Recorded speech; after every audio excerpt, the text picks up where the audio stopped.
Okay, so in the last video module, we learned that when you're wearing the hat of scientist, when you hear the word random, replace it with unpredictable, and you're thinking the way a scientist thinks.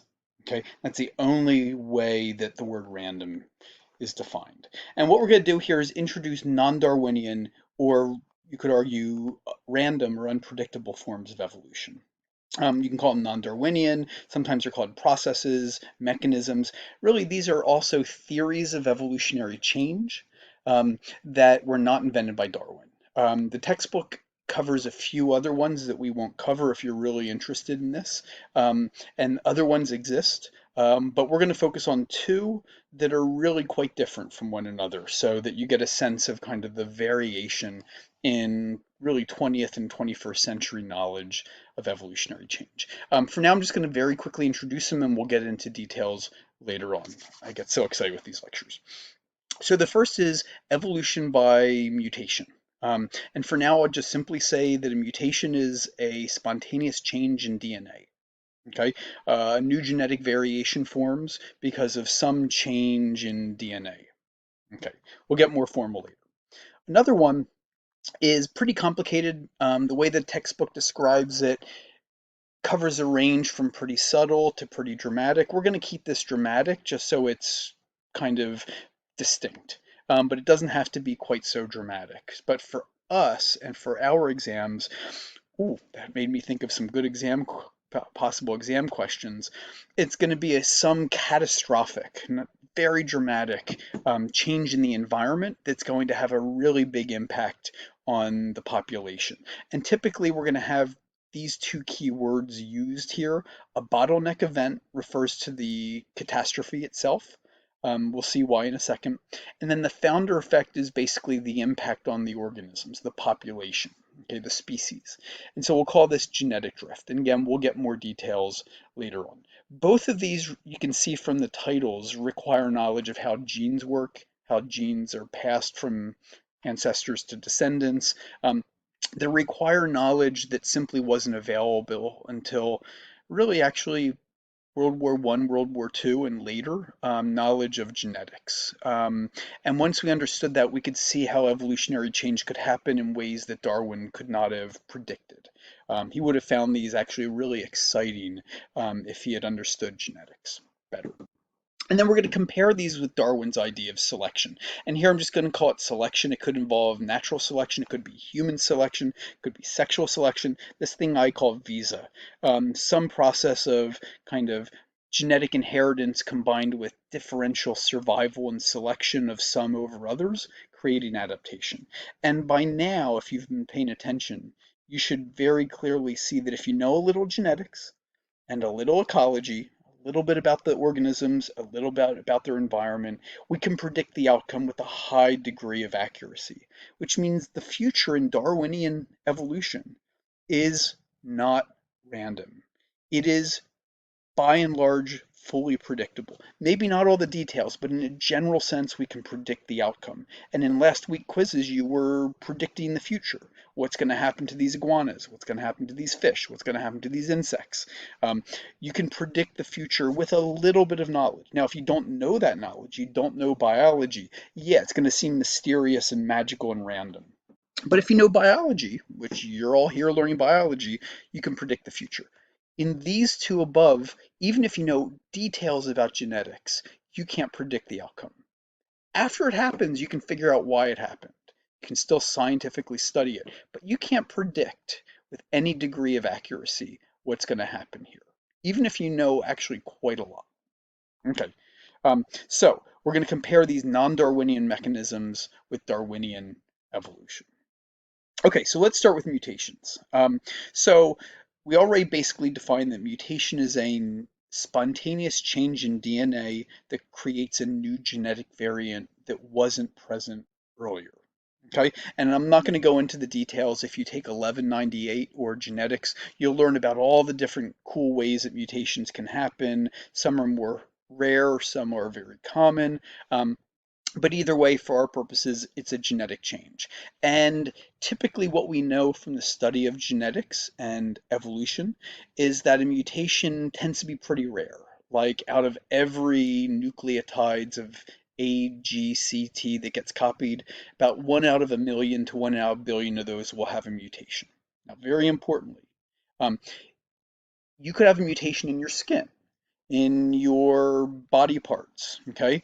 Unless that mutation is going to produce sperm or eggs or be involved in reproduction, this isn't what we're talking about. So skin mutations or mutations that can lead to a cancer tumor, if it doesn't get inherited, if it can't get passed on, that mutation, it's not part of what we're talking about. So here, when we say evolution of mutations, we are only talking about mutations in the things that make sperm and eggs typically, that produce new offspring. Okay, that's the only thing we're talking about here. You can have lots of other mutations that can have all kinds of other impacts, but for evolution, it has to be resulting in a baby or some offspring. Okay, the other thing here is you have not heard me use the word mistake or error. Okay. You may have had, perhaps in high school or on TV or on the news, hear somebody say the mutation is a mistake in the copying of DNA or an error when DNA is copied. I will not use those words because those are judgments. That is basically saying your cell made a mistake. It messed up. It did something it shouldn't do. Well, biology isn't about what you should and shouldn't, and what's right and what's wrong, and what's a mistake and what turns out to not be a mistake. That's not wearing the hat of a scientist. The scientist's job is simply to observe, to use our logical knowledge of the world around us to make a inference, to make a hypothesis, and then to understand that. So I will never call mutation a mistake. I will never call it an error. And you'll see why in a few minutes. So let's see how evolution by mutation happens. And trust me, this sounds exciting. It's really super boring. Start off with a population. Now, if you take 1198 or genetics, we'll give fancy terms like genotype, phenotype, recessive, dominant. We're going to simplify this. We're not going to get into the details. The generalities are the same.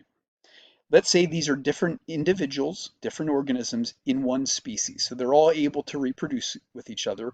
Let's allow them to reproduce basically asexually. They clone themselves. Okay, so we're not getting into recessive and dominant, the complications that really happen in reality. The concept is the same. And let's say that this organism, doesn't matter if they're green or white or what they look like, but let's say that they have a green variation of their gene. And this is a white variation. And if you take genetics or 1198, they'll call these alleles. If you know what an allele is, these are alleles, different variations of a gene. If you don't know what that is, don't worry about it. You'll either get it some other time or you'll never hear the word again. So we have a population. And let's allow a mutation to happen. So the organism still has this genes in all of the body, in their body, but the cells that make the sperm or eggs, if it's male or female, or however it reproduces, has a mutation. And so the organism still has these genes, but the mutation means that when it reproduces, we're going to have a mutation. And so let's let them reproduce. These are the babies of the previous generation, the offspring, the descendants of this ancestral population. And you can see that here it's pretty much equal green to white variation. Here it's equal green and white, but now we have a new variation. This is a mutant. It has a genetic mutation that makes it genetically different from its ancestors. And it was inherited in the sense that it didn't get it from mom or dad, but it is an offspring of mom and dad. And because it's genetic, if it reproduces, and here we're going to let everything reproduce, then that mutation becomes part of the future population. So from generation 1 to generation 3, has there been a change in the genetics of the population? There has. If you do the math, it went something like 50-50 white and green to like 45-45, 10%, something like that. So that's a genetic change. If there's a change in the genes in a population through time, technically that's evolution. So evolution happened from generation 1 to generation 3. Now, did selection happen? Is pink or red, however it shows up to you, more fit than it was back here? Well, it didn't exist, and now there's more of it. You might argue in Darwin's world, it's more fit. That's not true here. In this scenario, there's no selection. Each white variant had a white variant. Each green variant had a green variant. Everything had the same number of offspring. If you have the same number of offspring, there's no fitness difference. They're all equally fit, which means there's no Darwin here. There's no selection. We just simply have a genetic change over time. Okay?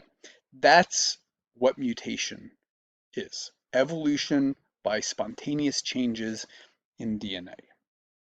Now, I'm going to hold off on this example. We're going to do short modules just because I get so excited. I don't think I can finish this module in 5 minutes.